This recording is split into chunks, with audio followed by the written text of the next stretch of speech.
স্থানীয় বাংলা সংবাদ। আসসালামু আলাইকুম। বাংলাদেশ বেতার, রাজশাহী। স্থানীয় সংবাদ পড়ছি মোহাম্মদ শহীদুল হক সোহেল। দীর্ঘ ৩৫ বছর পর রাজশাহী বিশ্ববিদ্যালয়ের কেন্দ্রীয় ছাত্র সংসদ, রাকসু, হল সংসদ ও সিনেটে ছাত্র প্রতিনিধি নির্বাচনের জন্য তফসিল ঘোষণা করা হয়েছে। তফসিল অনুযায়ী আগামী 15 সেপ্টেম্বর বিশ্ববিদ্যালয়ের আবাসিক হলগুলোতে এই ভোট গ্রহণ অনুষ্ঠিত হবে। গতকাল বিশ্ববিদ্যালয়ের সিনেট ভবনে তফসিল ঘোষণাকালে একথা জানান রাকসু নির্বাচনের প্রধান নির্বাচন কমিশনার অধ্যাপক আমজাদ হোসেন।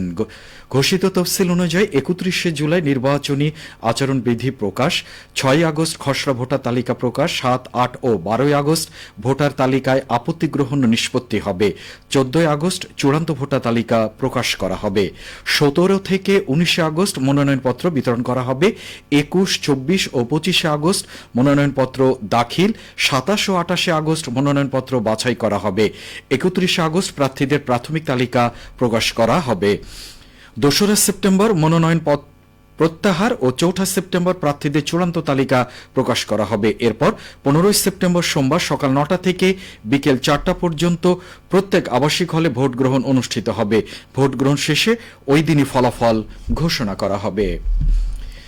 নাটোর সদর উপজেলার মাধ্যমিক ও উচ্চ মাধ্যমিক পর্যায়ের মেধাবী শিক্ষার্থীদের পুরস্কার বিতরণ করা হয়েছে। আজ উপজেলা পরিষদ মিলনায়তনের পুরস্কার হিসেবে প্রাইজ মানি, ক্রেস্ট ও সনদ হস্তান্তর করেন জেলা প্রশাসক আসমা শাহিন। অনুষ্ঠানে জেলা প্রশাসক বলেন, বর্তমান সরকার মেধাবী জাতি গঠনে পদক্ষেপ গ্রহণ করেছে। শিক্ষার কারিকুলাম উন্নয়ন, গবেষণার পরিধি বৃদ্ধি, মেধাবীদের মূল্যায়ন ইত্যাদি ব্যবস্থা অন্যতম। এসব সুযোগ কাজে লাগিয়ে শিক্ষার্থীদের যোগ্য নাগরিক হয়ে গড়ে উঠতে হবে, দেশের কল্যাণে কাজ করতে হবে। উপজেলা নির্বাহী অফিসার মোহাম্মদ আরিফ আদনান অনুষ্ঠানে সভাপতিত্ব করেন। উপজেলা মাধ্যমিক শিক্ষা অফিসার নাজনীন সুলতানা জানান, উপজেলার মোট 37 জন শীর্ষ স্থানীয় শিক্ষার্থীকে পুরস্কার প্রদান করা হয়েছে। ক্রেস্ট ও সনদ ছাড়াও মাধ্যমিক শিক্ষার্থীরা 10,000 টাকা এবং উচ্চ মাধ্যমিকের শিক্ষার্থীরা 25,000 টাকা করে পেয়েছেন। নওগাঁর রানীনগরে জুলাই পুনর্জাগরণ 2025 উদযাপন উপলক্ষে স্বাস্থ্য বিভাগের সহযোগিতায় শিক্ষার্থীদের আয়োজনে দিনব্যাপী ফ্রি মেডিকেল ক্যাম্প অনুষ্ঠিত হয়েছে। আজ সকালে উপজেলা ঘোষগ্রাম কফিলিয়া উচ্চ বিদ্যালয় চত্বরে কর্মসূচির উদ্বোধনী অনুষ্ঠানে প্রধান অতিথি ছিলেন জেলা প্রশাসক মোহাম্মদ আব্দুল আওয়াল। কর্মসূচির উদ্বোধন করেন নওগাঁ মেডিকেল কলেজের অধ্যক্ষ ডাক্তার মোহাম্মদ মুক্তার হোসেন। আয়োজকরা বলেন, ফ্রি মেডিকেল ক্যাম্পে নওগাঁ 250 শয্যা হাসপাতালের হৃদরোগ, অর্থোপেডিক্স, শিশুরোগ, সার্জারি, ডায়াবেটিস, চর্ম ও যৌন এবং নারী ও ধাত্রী রোগ সহ বিভিন্ন রোগের বিশেষজ্ঞ চিকিৎসকগণ বিনামূল্যে পরামর্শ প্রদান করছেন। এছাড়া রোগীদের চাহিদার বিপরীতে বিনামূল্যে সরকারি বরাদ্দের ওষুধ প্রদান করা হচ্ছে। এদিকে লায়ন্স ক্লাব অব বগুড়া আইডিয়ালের উদ্যোগে নওগাঁ জেলার মহদেবপুরের চক চাঁদের চক্ষু ক্যাম্প অনুষ্ঠিত হয়েছে। গতকাল দিনব্যাপী ক্যাম্পে বিনামূল্যে চক্ষু চিকিৎসা ও ছানি অপারেশন করা হয়। চক্ষু ক্যাম্পে প্রায় 400 জন রোগীকে চোখে চিকিৎসা প্রদান করা হয়। ছানি অপারেশন করার জন্য বেশ কিছু রোগীদেরকে বাছাই করে বগুড়া গাক হাসপাতালে নেওয়া হয়। সেখানে পরীক্ষা শেষে প্রয়োজনীয় চিকিৎসা প্রদান করবেন হাসপাতালের চিকিৎসকগণ। চক্ষু ক্যাম্প পরিচালনা করেন গাক হাসপাতালের সুদক্ষ চিকিৎসক বৃন্দ ও হাসপাতালের সহযোগীরা। এর আগে চক্ষু ক্যাম্পের উদ্বোধন করা হয়।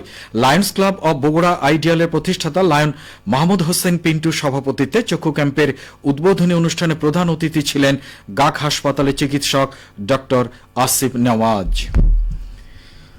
বাজারে দ্রব্যমূল্য নিয়ন্ত্রণ ও তদারকি করতে যৌথ বাহিনীর সহযোগিতায় পাবনা শহরে অভিযান চালিয়েছে জেলা প্রশাসনের বিশেষ টাস্কফোর্স টিম। অভিযানে 3টি মামলা ও কয়েকটি প্রতিষ্ঠানকে বিভিন্ন অনিয়মের দায়ে জরিমানা করা হয়েছে। গতকাল পাবনা শহরের বড় বাজারে এই অভিযান চালানো হয়। অভিযান মোবাইল কোর্ট পরিচালনা করে নির্বাহী magistrate K M Mamunur Rashid, Mahmudul Hasan, Subir Nandi Sarkar Nayan ও মোহাম্মদ মনিরুজ্জামান। জেলা প্রশাসন থেকে জানানো হয়, সাধারণ জনগণের ন্যায্য অধিকার নিশ্চিত করা, বাজারে পণ্যের সঠিক ওজন ও গুণগত মান বজায় রাখতে এই অভিযান চালানো হয়েছে। অভিযানে 2টি মোবাইল কোর্টে 3টি মামলা করা হয়েছে এবং ভোক্তা অধিকার সংরক্ষণ আইনের আওতায় কয়েকটি প্রতিষ্ঠানকে 65,000 টাকা জরিমানা আদায় করা হয়েছে।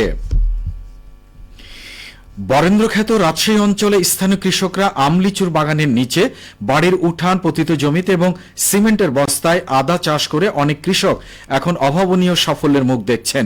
এই নতুন কৃষি প্রযুক্তি কেবল নির্দিষ্ট কিছু কৃষকের অর্থনৈতিক সচ্ছলতায় আনছে না, বরং দেশের আমদানি নির্ভর মশলার অর্থনীতিতেও নতুন আশা জাগাচ্ছে। রাজশাহী জেলার পবা, চারঘাট, তানোর, গোদাগাড়ি ও পুঠিয়া সহ অন্যান্য উপজেলায় এ পদ্ধতি ছড়িয়ে পড়েছে। বিশেষ করে ফলবাগানের অব্যাহত ছায়াময় স্থান ও বাড়ির আঙ্গিনায় এ চাষ পদ্ধতি দ্রুত জনপ্রিয়তা পাচ্ছে। রাজশাহীতে বর্তমানে 4 লক্ষাধিক বস্তায় আদা চাষ হচ্ছে। জেলা কৃষি সম্প্রসারণ অধিদপ্তরের তথ্য অনুযায়ী এই জেলায় 4,750,000 বস্তায় আদা চাষ করা হচ্ছে। বস্তা প্রক্রিয়ায় আদা উৎপাদনের লক্ষ্য ধরা হয়েছে বছরে 361 মেট্রিক টন। সবশেষে আবহাওয়া। আজ দুপুর 12টায় রাজশাহীতে তাপমাত্রা ছিল 27.7 ডিগ্রি সেলসিয়াস। এ সময় বাতাসে আপেক্ষিক আর্দ্রতার পরিমাণ ছিল 98%।